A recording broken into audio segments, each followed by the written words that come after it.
Bana, kwa sasa tukawatazame matajiri wa Dar es Salaam Azam FC ambapo kocha mkuu wa Azam FC Florent Ibenge ameendelea kuongeza dozi ya mazoezi kwa nyota wake katika kambi ya maandalizi ya msimu mpya iliyopo makao makuu ya klabu hiyo Chamazi, Dar es Salaam. Ibenge amefanya mabadiliko makubwa katika eneo la ulinzi na ushambuliaji katika timu hiyo kuelekea msimu mpya wa 2026 2027. Eneo la ushambuliaji ameachana na mastreka wawili Jephte Kitambala pamoja na Jan Kita, huko kwenye eneo la ulinzi akiondoka Yoro Diaby pamoja na Nathaniel Chilambo. Haya ni baadhi ya mabadiliko ambayo yamefanyika katika maeneo hayo mawili. Jana Enock Molia ni mmoja wa wachezaji ambaye alipostiwa kwenye mitandao ya kijamii ya klabu ya Azam FC. Huyu ni mshambuliaji. Ulikuwa ukienda kusoma comment kwenye ile posti, watu wanaonekana kuridhishwa na watu wakisema Azam safari imeamua. Wakija nakwambia mbona huyu mtu kama anatisha, huyu mtu kweli kweli. Maandalizi ya kikosi cha Azam FC yanaendelea, lakini kuna baadhi ya nyota ambao wamejiunga na kikosi hicho. Mbaduke kuna mtu alikuwa anamgusa hapa Molia. Watu wategemea kitu gani kutoka kwake mchezaji huyu wa Kongo kutoka FC Lupopo pale? Anaenda kufanya kazi na kocha Mkongo. Hizi ndio sajili mara nyingi huwa wanasema huyu kocha huyu ni mchezaji wa aina gani? Kocha msaidizi Mkongo, kocha msaidizi yuko vizuri sana. Ndio kama mambo ya Shasha na Yanga huku watu wanasema huyu Mangoba huyu usajili wake. Ukiangalia Azam na usajili wao na ukikumbuka kwamba pale juu yupo Florent Ibenge, mzoefu wa michuano hii ya CAF kwa maana mataifa kwenye chane shai kuchukua kama unakumbuka vizuri, lakini kombe la shirikisho ambalo anakwenda kushiriki alichukua na RS Berkane. Anafahamu vizuri. Sasa alikuwepo msimu uliopita mpaka unakamilika, kuna vitu vimepungua Azam kwenye ligi. Kwa mfano mabao, Azam amaliza ligi amefunga mabao 46 wakati msimu uliopita alifunga mabao 50 plus, around ya mabao 56. Sasa unaweza kaona anaenda ku address, anaenda kushughulikia tatizo hilo vipi. Lakini pia kwenye kombe la shirikisho wameweka historia, wakafika hatua ya makundi tena wakamaliza nafasi ya 3. Matokeo yake hivi sasa tunapozungumza klabu bora barani Afrika, Azam ipo nafasi ya 38, ina pointi 5 mkononi, kwa sababu katika historia yake Azam haijawahi kuwepo kwenye orodha, kwa sababu ili uingie lazima uingie walau hatua ya makundi. Hawakuwa na point. Yani na Mungu alitangulia kupata point za Afrika, lazima uingie kombe la shirikisho au ligi ya mabingwa hatua ya makundi. Sasa hizi usajili anaofanya kina John Mano, lakini hatimaye huyu Enock Molia ni material ya ligi ya mabingwa barani Afrika. Msimu uliopita msimu uliomalizika, maana kusema uliopita mtu anaweza kufikiri 2025. Huu uloisha juzi alikuwa miongoni mwa nyota Saint Eloi Lupopo. Yeye ndio katika wale viungo ushambuliaji amshamsha kwenye kusaka mabao. Yupo yeye kina Ja Benui Tukumbane, lakini wapo kina Ramos Kashala. Alikuwa ni sehemu ya kikosi akina Mika Mishe katikati. Na ndio ambaye kwa mfano kwenye kundi lao walikuwa na Al Hilal Omdurman. Mechi yao ya 1-1 ndio alitoa assist kafunga Ramos Kashala 1-1 pale Kongo. Walikuwa na Mamelodi Sundowns, mechi yao ya 1-1 Kongo, goli kafunga yeye. Nataka kumuonyesha tu, lakini alicheza mechi 5 kapiga mashuti 10. Na MC Alger alikuwa kwenye kundi lao. Kapiga mashuti 10, 4 on target, kafunga goli, katoa assist. Sasa alikuwa anatakiwa sana na Orlando Pirates na hasa baada ya kushiriki kuwakwamisha Orlando Pirates msimu kabla ya msimu uliopita, kwa maana kwamba kushiriki kwenye msimu uliopita baada ya msimu 25-26 24-25 unajua Orlando hakuwepo wanyuma yake walifika mpaka robo finali na Pyramids nusu finali. Lakini msimu unaofuatia ambao walitarajiwa na makubwa baada ya kufika nusu finali ni msimu 25-26 wamekwamishwa na Saint Eloi Lupopo katika kwenye playoff ile ya kuingia hatua ya makundi. Walimuona, kwa hiyo wamepambania sana wampate. Mchezaji huyu ametakiwa na timu nyingi, alafu Azam wanampata. Ni ujumbe unauona kabisa hapo kwamba Azam wanataka nini katika msimu unaokuja. Na Florent Ibenge bila shaka kaifurahisha sana management ya Azam, hasa kwenye michuano ya CAF shirikisho, kwa sababu ukifuatilia vizuri Azam haikufuzwa tu robo finali. Ukifuatilia vizuri huwezi kumuonyesha kidole Ibenge. Timu ilikuwa inafika mwisho. Hata pale ilipopoteza kwa mfano na AS Maniema kule Kongo, mabao 2-0. Na inawezekana Azam ni timu ambayo ilishindwa kuadvance kwenye hatua ya mtoano, timu yenye pointi nyingi kwa sababu alikuwa alama 9. Lakini hata hiyo pia bado yani kama uliangalia mechi zao small details, Ibenge unamuondoa kabisa. Waliozingua ni wachezaji wenyewe. Maana kocha kazi yake timu wachezaji wafike eneo la mwisho afanye majaribio. Jephte kapiga mashuti 25 kafunga goli ngapi? mbili. Katika magoli alipoteza mechi na Wydad Zanzibar, mechi na Maniema hiyo Kongo wamefungwa 2-2. Sio hiyo mechi sasa Azam amepata kipigo, lakini walikamata mechi kila kitu mpaka kufanya majaribio. Mechi nzima Maniema wamepiga mashuti mawili on target. Kwa Jeff kwa hicho ambacho nakizungumza, Faisali mwenyewe Feitoto ndio mchezaji aliyetengeneza nafasi nyingi kwenye kombe la shirikisho. Zilikuwa 17 18. Imagine ametokea Azam ameishia makundi wakati fainali wameenda kucheza USM Alger na Zamalek kama unakumbuka vizuri. Kuna watu wamefika mpaka final, Azam wameishia makundi, bado Feitoto akawemo miongoni mwa top 3 ya wachezaji waliotengeneza chances nyingi kwenye mchezo, whether ni big chance ama ni chances tu general.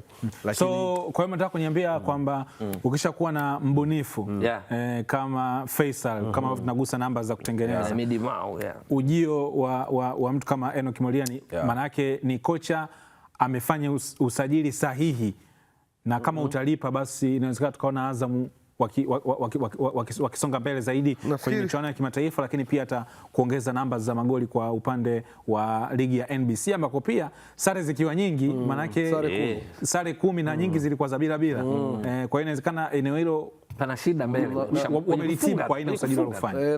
Nafikiri kwa Azam Waduke ameongea pointi kubwa sana. Azam kwenye ku create nafasi wana create nafasi sana. Wanatengeneza nafasi sana pale kwenye box. Kwa sababu tunamuona Faisal, kwa sababu mwisho wa msimu tukiangalia namba za assist unakuta anaibuka. Msimu wa 24-25 ulioisha yeye alikuwa top assist 13. Si ndio? Huu msimu ulioisha juzi nafikiri alikuwa nyuma ya Mpanzu. Alikuwa na assist 9. Mpanzu kamaliza na assist 10. Imagine assist takriban 22 kwa misimu miwili. Piga mahesabu msimu juzi wa nyuma yake ambao Azizikia anakuwa top scorer. Fair alikuwa na mabao 19 na assist 8. Assist zilikuwa 8. Imagine. Msimu uliopita huu manake assist 9, bao zake 15. Kwa sababu 24-25 goli 4, assist goli 4 assist 13. Si ndio? Bado inategemea tu kocha anamtumiaje. Advance zaidi mbele kwa sababu huu msimu anasema Muro Sore ni ule ambao walipata changamoto kidogo ya eneo la ushambuliaji kwa maana kwa hiyo alikuwa anacheza false 9, anakuwa karibu na lango. Alipiga mashuti 60 alafu anapiga mabao 19 alafu na assist na imagine. Na nafikiri kwa hiyo ukimwona Faisal ambaye bao 17 ka contribute msimu jana, msimu ulioisha ka contribute bao 22. Msimu juzi yake bao 17. Msimu wa nyuma yake bao karibia 24. Msimu huu goli 24. Imagine. Huyu ni mtu ambaye ana uwezo wa kukupa almost una uhakika wa 20 plus. So striker yote ambaye ni clinical finisher kwenye hii team. Maana ni watu tunamcount kwenye 10 plus. Sasa tumemzungumza Fei kwa nini? Nado mpaka msimu uliopita umefika nusu. Nilikuwa nazungumza na mtu wa karibu wa Azam FC. Akasema Nado tangu ametoka Mbeya City kuingia Azam kashahusika na mabao zaidi ya 80. Nado, yes. Nado, yani misimu yote alikuwa na Azam. Yani walivyokuwa wanazungumza vipengele vya kujua mikataba yake itaishije. Sasa katika kuchokonoa zile small details, yule mjomba kashahusika na bao zaidi ya 80. Kufunga na assist. Siko unanielewa. Hata msimu ulimalizika goli 15, goli 8 assist 7. Siko unanielewa. Mechi 5. Kwa ukimtoa Faisal, ukamtoa Nado, sawa. Nafikiri pia combination ya Nado na Faisal kwa misimu hii miwili ndio wachezaji ambao umetengenezeana sana. Sasa ukamweka Sereri ambaye alikuja na moto sana, baadaye akapata majeraha. Kuna Aba Abeli ameachwa, kina Kaminko ameachwa. Kwa hiyo Kipre Junior anaingia, mtu ambaye msimu Faisal anapiga bao 19, Aziz Ki bao 21 top scorer. Kipre ndo alikuwa top assist provider, assist 9 msimu ule, anaondoka kwenda Muluji Club, si ndio? Kwa hiyo Kipre anatoka Muluji Club MC Alger kurudi, option ya Enock Molia unapata watu tu wa kucreate nafasi kwamba baba hizo tutakuja hapa katikati ya msimu. Mzee wa data Mbwaduke atakuja atakwambia paka msimu umefikia katikati mechi 15 maybe Azam amesha create nafasi 300. Alafu unaweza kuja kushangaa tunasema kwa nini mabao 20 mpaka sasa hivi? Maana yake hapo utakuja kujiuliza eneo la juu akina John Mano huyu anaonekana hapo, si ndio? Utakuja kuzunguka akina Saaduni amerejea, anaona ameanza mazoezi, si ndio? Hauna Ngita, hauna Kitambala, lakini utakuja kujiuliza hawa wanafanya uzuri tu. Fei pamoja na Nado wamekujibuni kwa vitendo, wana create na msipofunga wanafunga wao, wanakuja wanascore wenyewe. Wamekuja gundua tuna ability ya kufunga babao. Nado anafunga tangu yuko Ashanti, anafunga tangu na wakizubaa mpaka naoza Lusajo Mwekena anapiga goli 7 huwa anafunga, si kama unanielewa. Kwa hiyo Henock Molia, kwa swali lako Kasuga, anakuja kutoa option nyingine ya watu ambao ni powerhouse ya kucreate nafasi, ana create sana, and especially kile alichozungumza Mbwaduke hapa kuhusu tulichokuwa tunachambua hapa kafu iliyopita ya shirikisho, unampata mtu ambaye vinasaba vya michuano hii kashacheza msimu wa nyuma yake, anaijua standard. Yes, kwa hiyo nafikiri John Mano kama atakuwa kwenye clinicality ya kiwango cha juu, uwezo na usahihi wa kubadilisha nafasi, ana watu wa kumtengenezea nafasi, kitu ambacho nafikiri kimewahi kumtokea kama sio Musonda. Kuna wakati alikuwa nyuma yake una Azizi, kulia una Maxi, kushoto una Pacom. Siko unanielewa? Hao watu wana uwezo wa kukufikia kwa kupigia pasi, wana uwezo wa kukufikia kwa kudribble mpaka pale ulipo, wakakwambia mali hapo. Si ndio? Hicho kitu of course kimekuwa kikitokea sana, na nafikiri hata Dube alikutana nacho msimu uliopita akiwa na tunamzungumza Maxi, ana Pacom, ana huyu kijana Alan Okello, si ndio? Mudathiri anafika, japo muda akifika waga rasbashi, lakini kuna watu ambao wao kutengeneza nafasi ndo sikukuu yao, ndo Christmas yao, ndo Idi yao. Yani mimi nikitengeneza nafasi. Sasa hawa waliokuja leo, una Kipre, una Faisali, una Nado, una Henock Molia, nafikiri kila laheri striker aliyopo, lakini tutarudi hapa Mungu akipenda kumzungumza brother, watu waliokuzunguka paka hafu ya msimu hii, mechi 15 bwana, ubaoni umeandika ngapi? Ila Kasuga, tahadhari moja tu. Kila msimu Azam wanasajili kwa kishindo sana, halafu kinachofanyika kinakuwa tofauti na matarajio. Lakini naiona Azamu hii kwa sababu kuna fundi Florent Ibenge na amepata nafasi ya kufanya, wale mtani wanasema ajwa, yani ile kwamba second chance, kwa msimu umeisha, boresha. Kwa kitisho hiki kinachofanyika sasa hivi, kuna ndoto pia wajipange. Kinachofanyika sasa hizi maana yake tunaamini huyu ni Ibenge baada ya assessment ya msimu uliopita. Yes, kabisa. Kwamba bana aliona, kwa sababu nakumbuka msimu uliopita wakati msimu unaanza, kwanza Ibenge kuna baadhi ya wachezaji ya kuwapata on time, walikuwa kwenye chani kama vitu vikawa vya hapa na pale, mambo ya hapa na pale, lakini baadaye ila dirisha dogo akapata chance ya kuingiza dirisha dogo akaingiza kama Ngita kina Babel, lakini jambo linaonekana, lakini tunaamini kwa usajili huu, kwa profile yake, experience ambayo anayo, alivyoiona timu na matumaini pia, kama ambavyo Watanzania wanasikia hapa mnawazungumza watu wa nafasi ambazo wameingia, inawezekana kwa kuna kitu cha ziada na kitu kikubwa pia nadhani kwa msimu uliopita hasa kwenye ligi ni kutoacha alama zote 6 kwa timu za Kariakoo kabisa.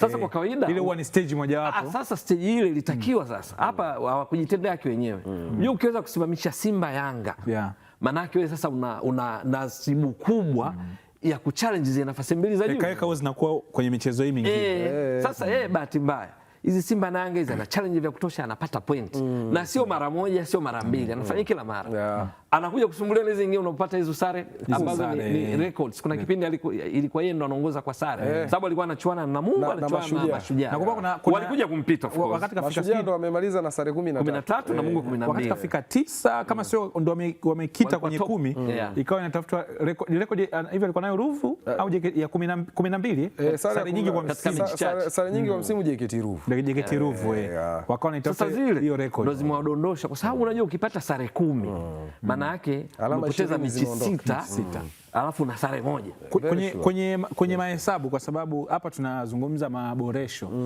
Inawezekana kuna daraja ambalo kwa experience ya kocha kama Ibenge aliona kwamba hiki nilicho nacho maybe hakitoshi, na labda tukuna mazingira, labda nimalize nafasi hizo za juu nipate uwakilishi wa kimataifa. Na wasema hivi kwa sababu hawa washambuliaji wawili ambao wametoka, Ngita ambaye aliingia dirisha dogo pamoja na Jeff Kitambala ambaye alikuwepo, kuna nyakati ambazo mwalimu ana washambuliaji hawa wawili lakini hawatumii. Sometimes hata mechi 2 mfululizo hawana majeraha. Jibu liko wazi shehe wangu. Jibu liko wazi. Ni kwamba hawafanyi cha kumshawishi ili wapate hiyo nafasi. Kwa sababu unajua unapozungumzia Azam wamefunga goli tu 46, huwezi ukaacha kuwataja hao kwa sababu wao ndio walikuwa pale mbele na Azam ana create chances. Azam mechi nyingi wao wanacheza katika nusu ya pili ya uwanja. Mura amefafanua vya kutosha. Unalishwa kutoka kulia, unalishwa kutoka kushoto, kutokea kati. Lakini wakati mwingine kaka mkubwa naye Midimao naye anakuja anakulisha juu anaongezeka. Lakini bado amfungi na nafasi zinapatikana. Kwa hiyo lazima utakuta siku nyingine na unaposema Ngita na Kitambala walikuwa kuna mechi wanakaa nje, ukumbuke hawana issue za disciplinary kwamba ni mdogo ya Sharafu Kibaki au striker alikuwa anaanza striker kivuli Zidane Serere. Wale wajomba wamekaa zao wametulia. Nafikiri mechi ya Pamba ndo walivyoingizwa wao walimake impact kutoka 2-2. Sasa umegusa mechi ya Pamba. Baada ya kuleta impact mechi ya Pamba, Azam akasafiri kwenda Mbeya na Prison, mwalimu akuwapanga wakakutana na Nsajigwa, ndo mechi yake ya kwanza kama kocha mkuu wa Prison, akaforce ile game ikaisha suluhu. Kwa hiyo of course kwenye mazoezi yanatokea mambo mengi sana, lakini mara zote kauli tabaki kuwa pale pale. Mwalimu wa kweli mara zote huwa ni mechi. Kwa hiyo ukiona mwalimu anafanya mabadiliko au anafanya maamuzi fulani, basi jua kuna kitu ambacho anakuwa amekiona. Twende tukatazame kwa upande wa michuano ya Sekafa Kagame Cup tukiachana na Azam FC. Ambapo hii leo kuna michezo ya kundi B itakuwa ikichezwa majira ya saa 2 za usiku, na mchezo mkubwa zaidi kwa leo ambao utakuwa unaangaziwa ni wa timu mbili kutoka Tanzania bara kwa maana ya Simba dhidi ya Singida Black Stars, ambapo michuano ya kombe la Kagame inaendelea hii leo, ambapo Simba Sports Club itahitimisha hatua ya makundi dhidi ya Singida Black Stars. Timu zote zinahitaji ushindi ili kufuzu nusu finali. Singida inashika nafasi ya pili kwenye kundi B ikiwa na alama 3, wakati Simba ni ya 3 ikiwa na alama 2. Kocha mkuu wa klabu ya Simba Steve Barker ameendelea kutumia michuano hiyo kama sehemu ya maandalizi ya msimu mpya wa mashindano, ambapo zimesalia siku 12 tu kabla ya mchezo wa ngao ya jamii ambao watacheza dhidi ya Young Africans. Michezo miwili hiyo inachezwa hii leo. Jamos ambao wanaongoza kundi wakiwa na jumla ya alama zao 4 watacheza dhidi ya Mogadishu City ambao wana alama 1. By the way, Mogadishu atakuwa anakamilisha ratiba tu, lakini Jamos matokeo ya ushindi yatamfanya aongoze kundi kabisa. Matokeo yake ya tofauti, sare au kufungwa, ndio ambayo yatafungua milango kwa Simba ama Singida kuwa na nafasi ya kusonga katika hatua inayofuata. Ni mechi nyingine ambayo Godlisten naamini kwa wana Simba wakiwa wanaendelea na shughuli zao na sherehe zao, lakini ni mechi ambayo wataitazama kwa jicho la tofauti kwa sababu ni dhidi ya Singida Black Stars. Yes, uko sahihi Kasuga, na unajua inawezekana kwenye kuangalia mpira kwenye engo mbili kukasaidia kuponya saikolojia maybe za wanasimba, kwa sababu wanaweza kuwa wanatamani kuona ushindi, hawajashinda mechi yote ya Sekafa, hawajafunga bao lolote, mechi zote na hawajaruhusu, mechi zote zimeisha bila, lakini tunajua timu zetu na mashabiki wetu mara nyingi wanapenda kuona kitu kizuri, kufunga mabao, kushinda mchezo. Lakini lazima wafahamu mwalimu yuko kwenye trial and error, yani yuko kwenye majaribio, kukosea, kujaribu kukosea ili kupata kitu cha kwenda kwenye msimu wa na ndio kipindi chake hiki, na ndio kipindi chake. Maana yake ni kwamba wangekuwa hawaja saini kwamba watakuwa miongoni mwa washiriki wa Sekafa, leo ungesikia maybe wako kambi Ismailia Misri, wako kambi sijui Tunisia, Uturuki, wako kambi Afrika Kusini, na tusingejua hata kinachoendelea. Tungeambiwa tu kuna mechi fulani ya kirafiki na Marisburg imeisha, kuna mechi fulani sijui ya Smuha FC imeisha. Lakini ni kwa sababu mwalimu kaona hebu ngoja niende kuanza kuangalia status ya kila mmoja, hali yake ya kuizoea timu kwenye pressure. Yani mwalimu amechagua tu gia ya pili, kwamba pressure, mechi za kirafiki huwa ni kipengele cha mwisho cha pre-season. Pre-season inagawanyika kwenye vipande vikubwa vitatu. Kipande cha kwanza ni usajili pamoja na kutengeneza fitness ya wachezaji. Yes. Kwenye usajili wengi huaga wanawaza kuingiza tu. Hata kuretain wale waliokuwepo ni usajili mzuri ndani ya kikosi. Yani una retain mali zako ambazo ulikuwa nazo, unawabakiza. Lakini baada ya eneo la fitness, players tayari unasema kabisa wanaweza kuhimili kwenda kwenye drills za tactics, kwenye zile steps za kuunda tactical za mwalimu. tukicheza na timu inayopaki basi tutakuwa tunacheza hivi taktiki yetu. Tukicheza na timu inayocheza kwenye mid block wanakaba sana katikati ya kiwanja tutacheza hivi. Tukicheza na timu tunaopishana nayo, tukicheza na timu inayotumia sana maeneo ya pembeni tucheze vipi? Tukicheza na timu inayocheza kwenye counter attack tucheze vipi? Nafikiri walimu wanaenda pale. Kipengele cha mwisho ndo mara nyingi wanakuja kwenye friend matches kuona sasa fitness tuliyotengeneza ipo, chemistry ya wachezaji na wachezaji walioingia na wazamani ipo. Baada ya hapo tunaangalia utekelezaji, execution ya kile kitu, na ile walimu wanaipenda kwenye mchezo wa kirafiki. Ndo unasikia Madrid kacheza na Orlando Pirates, ndo unasikia Boca Juniors kacheza sijui na Bayern Munchen, lakini kocha yeye kaamua ngoja nikawapeleke hadharani.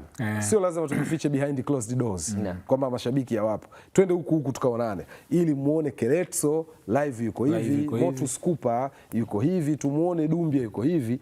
Ile pressure inaweza kuwa iko kwa mashabiki kwa sababu vijiweni wanazungumza, wanazodoana na kadhalika, lakini kwa mwalimu yeye yuko comfortable kwa sababu yuko kwenye process zake.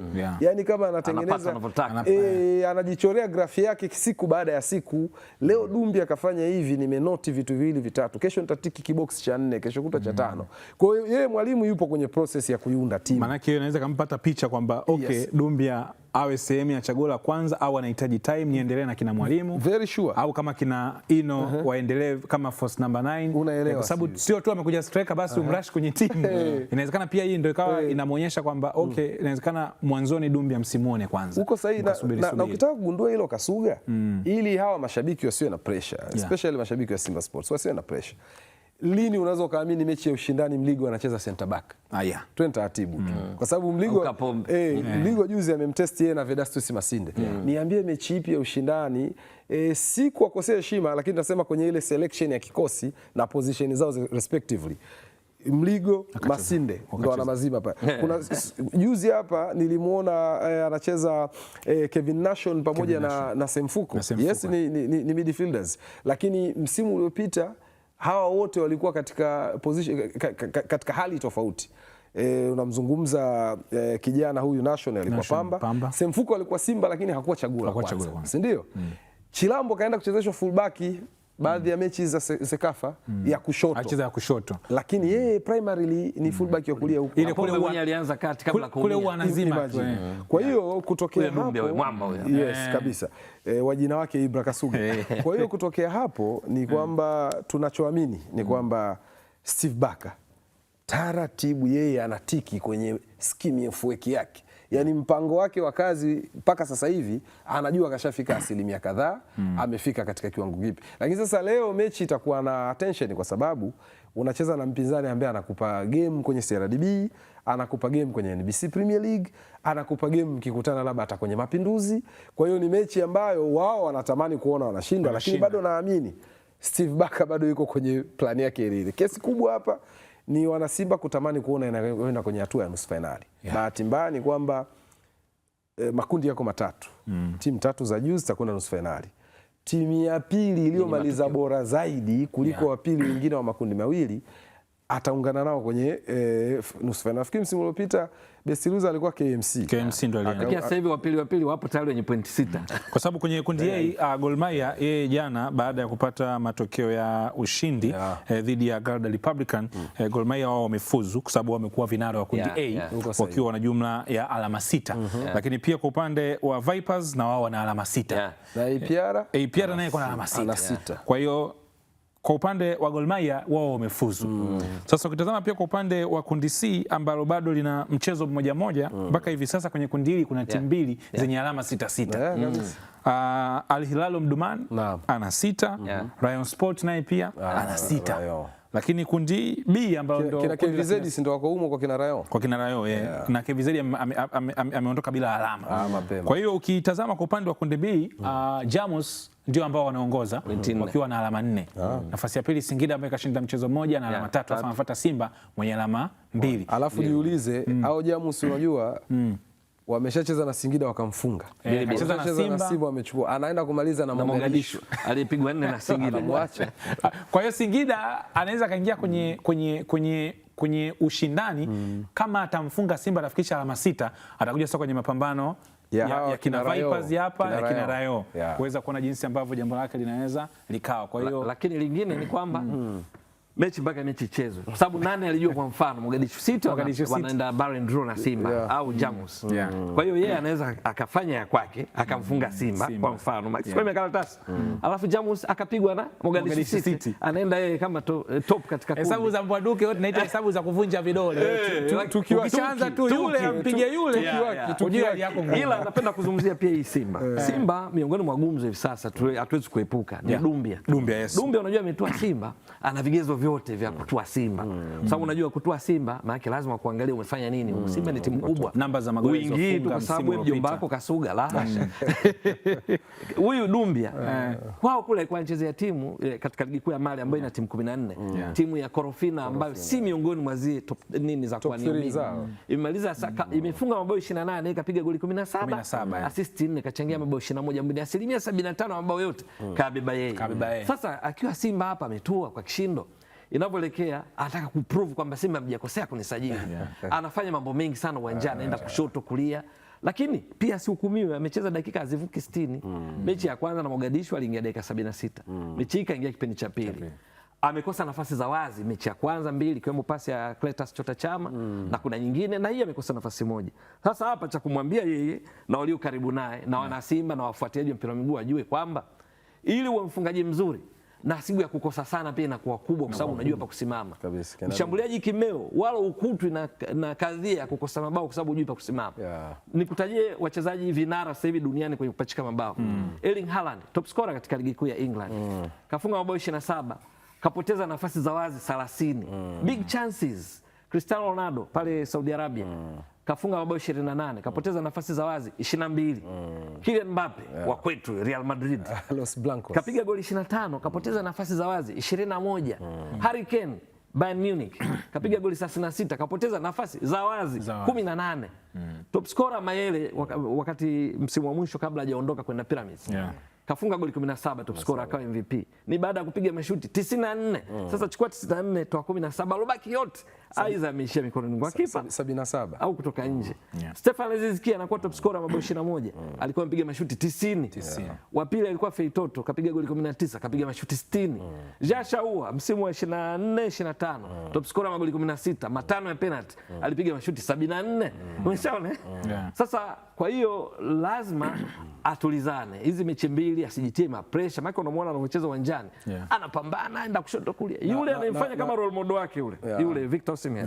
Galatasaray kaisaidia imetoa ubingwa, kafunga goli 15, nafasi za wazi za kufunga kapoteza 23. Umeshaona? Sasa yeye mechi hata moja haijatimia, maana akacheza dakika around dakika 60. Ni kutulizana pale anapojua pa kusimama. Simba na walishaji wazuri sana. Eli Mpazu Kibisawala analisha sana, ndo top assist provider katika ligi kuu iliyomalizika, assist 10. Kuna Libase Gea mshamsha, kuna Anise Ura, Keleso Makhalwa katika ligi kuu Afrika Kusini katoa assist 6. Keleso pia yupo. Cletus Chota Chama anaenjoy zaidi kutoa pasi. Yeye atulizane, awe karibu na lango la wapinzani kwa sababu anaruka sana. Yeye ni mfungaji mzuri, anajipa majukumu mengi. Na Rama, hiyo pressure unayozungumza Korofina sio kwamba ni top club Mali. Sio. Ni kwa sababu Mali ukisema top 3 tutasema Stade Malien, utahitaji Real Club de Bamako na AC Joliba. Hao ndio top. Ukicheza pale hizi pressure ni rahisi kudili nazo. Kwa hiyo anatoka Korofina afu anakuja kwenye miongoni mwa ligi 5 bora barani Afrika. Anakuja kucheza Simba ambayo pia ina umaarufu wake Afrika kwenye ushiriki. Na mashabiki wananongwa hao. Wao wanataka ushindi tu. Timu kubwa ndio walivyo, lakini Yanga, Simba, Bayern wanataka ushindi tu. Sare nini no.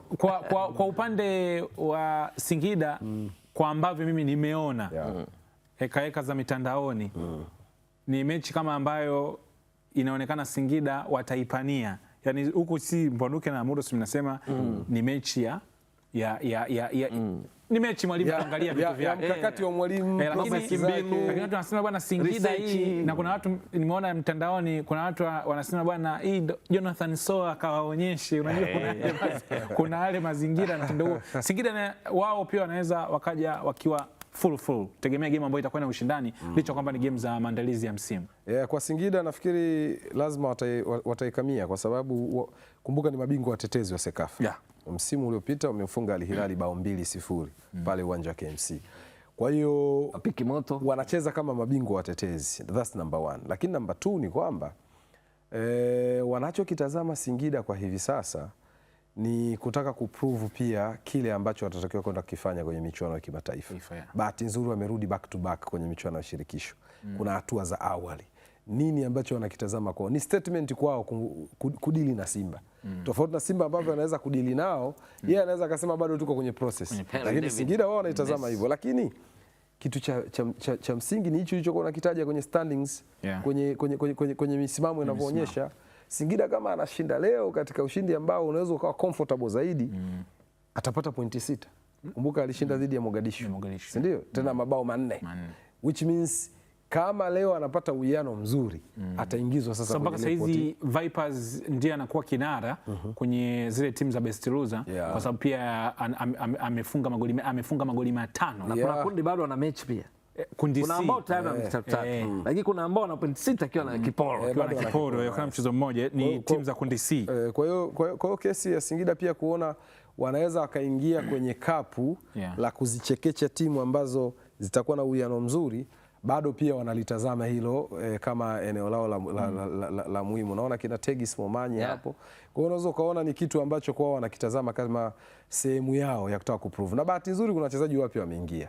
Tegis sio anafukuzia kuwa top scorer pia. Unafahamu vizuri. Msimu uliopita kapiga bao 12 akiwa na Pamba. Lakini kingine ni kwamba Papiki Moto naye atapata na pressure kutoka management ya Singida. Unajua michuano hii ushiriki wake huwa ni hivi. Yaani kwamba timu bado, wachezaji wapya. Wamechukua ubingwa msimu uliopita hapo KMC na Gamondi. Wao ni mabingwa watetezi. Wameanza wamekalishwa 2-0. Wanamfanyia pia assessment yeye. Kwa sababu kitu gani? Kwa sababu hiyo una maelezo tukayotoa kwa nini ufanye vizuri, kwa sababu mazingira yako wewe katika kujenga kikosi ndio wanayo Jamus, ndio wanayo APR, yani timu zote hizo wachezaji wametoka likizo wao kwenye pre-season. Singida katika hali hii wakachukua msimu uliopita. Kwa hiyo leo hii wamemletea Tegis Momanyi, wamemleta Henry Davids yule kutoka Fountain, African Messi.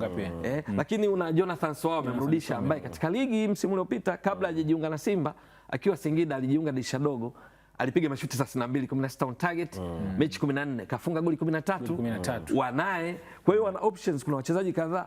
Mwisho wa siku watambana bwana. Sisi Singida hali hii tulitoa ubingwa huu. Akina Shehani Ibrahim. Kwa hiyo kina Shehani bwana, pressure ni kila upande, sema tu inategemeana shinikizo unapewa na kina nani na lina uzito wa kiwango gani. Lakini kwa upande wa kundi hili, kundi B, ili timu hizi mbili za Tanzania bara, kwa sababu KVZ tayari wao safari ya kurudi nyumbani imeiva. Lakini kwa upande wa Singida Black Stars pamoja na Simba, nao pia hatima yao wataijua hii leo. Kama Singida atashinda, basi anaweza kajiweka kwenye mazingira mazuri ya kupata nafasi hiyo ya best loser, lakini atahitaji kufunga mabao mengi ili waweze kuwavuka Vipers. Lakini kwa upande wa kundi C, Al Hilal Omdurman pamoja na Rayon Sport wote wana alama 6-6.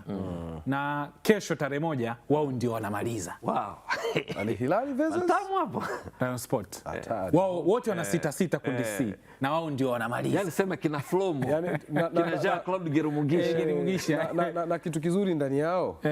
Msimu uliopita wameshiriki ligi pamoja. Kwa sababu Al Hilal ikawa bingwa pale.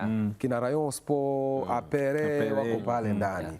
Kwa hiyo na alikuwa nao KMC pia kwenye michuano hii. Kwa hiyo top game nafikiri kocha wao bado amebakia Mromania yule Laurent Regekamp, bado yuko kwenye kikosi. Rayon ndo kama timu ya wananchi, kwa sababu APR, Armée Patriotique de Rwanda, ni timu inayojihusisha na taasisi za ulinzi.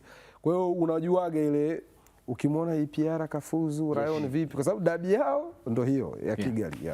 Yes bana, hivyo ndivyo ambavyo mazingira yalivyo, lakini ni kujuze tu ya kwamba Gor Mahia wao tayari wamefuzu. Kumbuka hii ni timu kutoka pale nchini Kenya, lakini pia kwa mazingira mpaka hivi sasa Vipers na wao ndio vinara kwenye ile eneo la best loser kutoka nafasi ya pili. Kumbuka ni timu kutoka pale nchini Uganda. Kwa hiyo timu zote hizi mpaka hivi sasa kwenye status unaweza kuwa unaziona kwenye nafasi inayofuata, kwa maana kwamba hatua ya nusu finali kwenye mashindano haya ambayo yanaendelea pale jijini Kigali nchini Rwanda.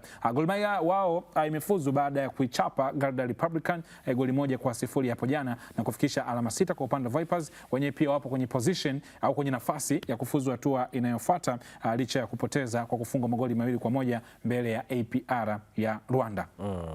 Kwa hiyo mazingira yamekaa hivyo, mashindano yamekuwa matamu kwa hivi sasa. Pia sisi tumezungumza mambo mengi sana. Sisi tunatazama kupitia Azam Sports 1, tunakuwa tunapata hizi burudani tunaziona, lakini jicho letu la moja kwa moja na mtu ambaye anaona pressure heka za mazoezini majukwani ni Galibu Mzinga, ambaye tutapata nafasi ya kuweza kuzungumza naye hapa aweze kutujuza hasa mambo yanakwendaje pale nchini Rwanda. Na Gor Mahia wamefuzu. Mara ya mwisho hapa nimwambia bwana, vipi goli tuwazingatie? Tulikuwa wote. Akasema bwana, hii mechi ya kwanza tusubiri kwanza tuone baada ya zile bao tano. Mwenyeji alikuwa chuma tano. Ile president tumuone. President anaingia pale. Kagame alikuwa tayari wameshakula chuma mbili. Anakaa tu kwenye kiti. Wanaruhusu la tatu, kasha salimiana na delegation yake pale. Wakachukua goli la tatu.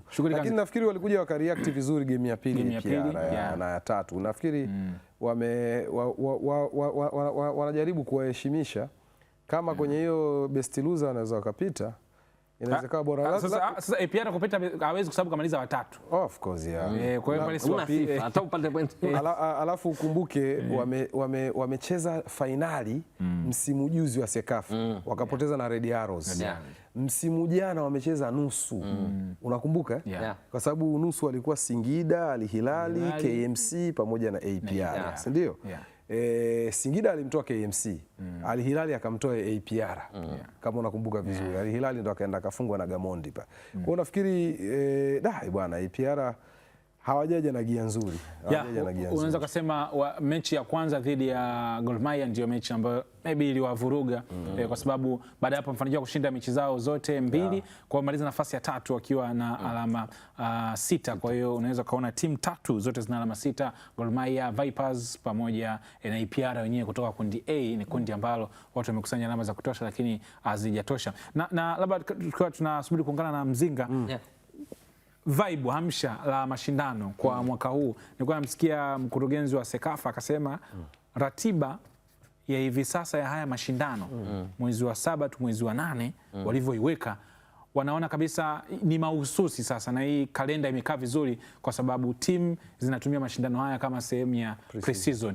Siku za mbeleni inawezekana ule mvuto ukazidi kurejea zaidi, kwa sababu kwa misimu hii miwili tumeona hapa hamsha kama imeongezeka yale ambayo ilifanyika hapa na haya safari kuona Simba wameenda, tunaona Gol pia wameingia, attention imekuwa kubwa.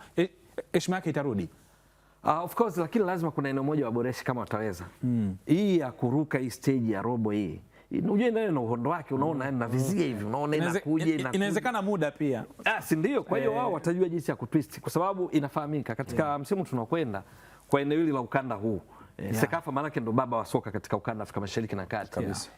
Inakwenda kuandaa tena AFCON 2027 baada ya Sekafa kuandaa mwaka 76 Ethiopia. Ni kipindi kirefu zaidi ya miaka 50 imepita.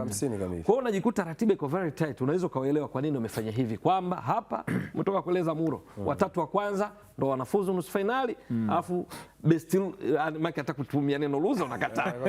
Wa pili mwenye matokeo bora mwenye alama nyingi labda itakuwa nzuri. Unaona, kwa hiyo unajua ule mvuto ile kama ilivyokuwa KMC, mnatoka pale mnaenda tena mnaenda robo finali nusu, lakini vinginevyo so far so good, kwa sababu timu kubwa hizi ukishapata blessings za Simba tayari ushapata uzito katika michuano yake. Al Hilal Omdurman yeye ndo inamsaidia katika ligi ya mabingwa, unajua. Na Simba naona ameshtukia nao wameanza hivi. Na majina kubwa kama Kogalo wako hapo. Kogalo wako hapo, Piara wamewekeza vya kutosha.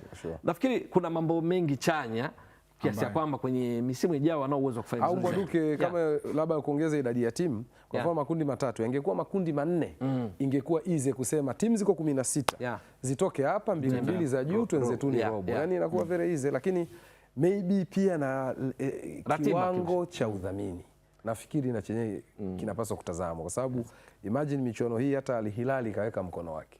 Ndio maana unaona kila game kuna mabango yanayoisoma klabu ya Al Hilali kama miongoni mwa sponsors wa michuano. Sasa unajua kwa sababu Al Hilali kwa mfano wamenufaika sana michuano hii. Yaani michuano mizuri ni mara zote unajua wanaenda robo ligi ya mabingwa. Huwa wanashiriki kindakindaki. Very sure. Na ukizingatia na wao pia wana mechi chache, hawana zile mechi nyingi za kwao. Kwa hiyo ndio maana wanaposhiriki ugenini kila michuano inayotokea huwa wako mbele na wasaidia. Hii michuano mizuri inakutanisha. Kwa hiyo kama kiwango cha udhamini pia kitaongezeka, wanaweza kaongeza kundi la 4 zikawa timu 16.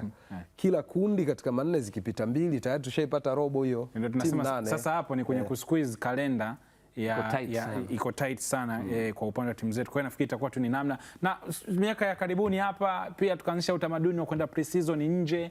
Watu wanataka kwenda Ulaya, watu wanataka kwenda Afrika Kaskazini. Kwa hiyo kidogo timu kubwa tukawa tunazikosa. Kwa hiyo sasa wameacha.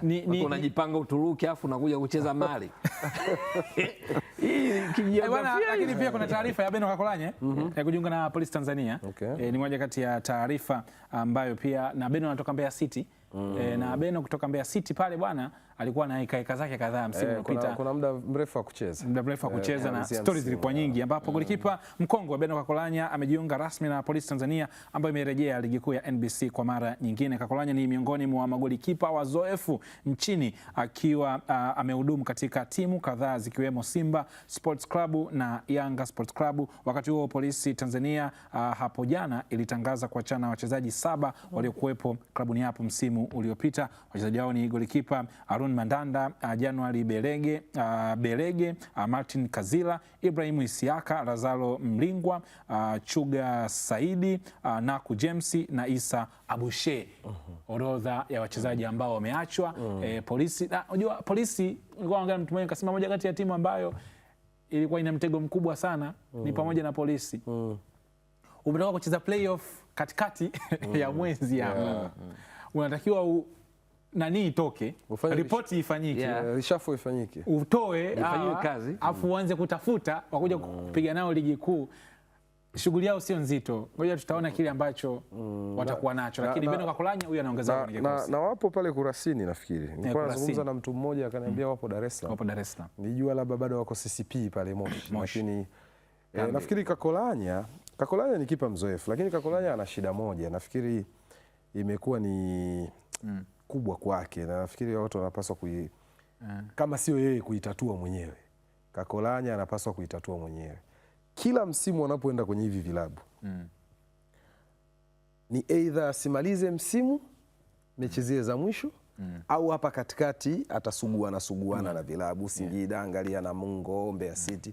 Kwa hiyo nafikiri kwa career yake, unajua Kakolanya alishafikia kwenye A list ya magolikipa. Yaani ulikuwa ukisema top 3 ya national team utamgusa Manula, utamgusa Kakolanya, utagusa yani wakati huo hata hawa of course na Munishi. Wakati huo hata hawa kina Yona Amos, akina Yakubu Suleiman, Ramadhan Chalamanda walikuwa bado hawaja break through kwa kiwango hicho. Kwa hiyo nafikiri kwa of course kwa level ya Kakolanya alipoifikisha, Prison, Young Africans, Simba, hizo ni top club. Yes bana, wewe ni Beno Kakolanya na kikosi cha Polisi Tanzania atakuwa nacho msimu ujao, msimu wa 2026 2027, maboresho hayo ya timu za ligi kuu kuelekea msimu mpya wa mashindano.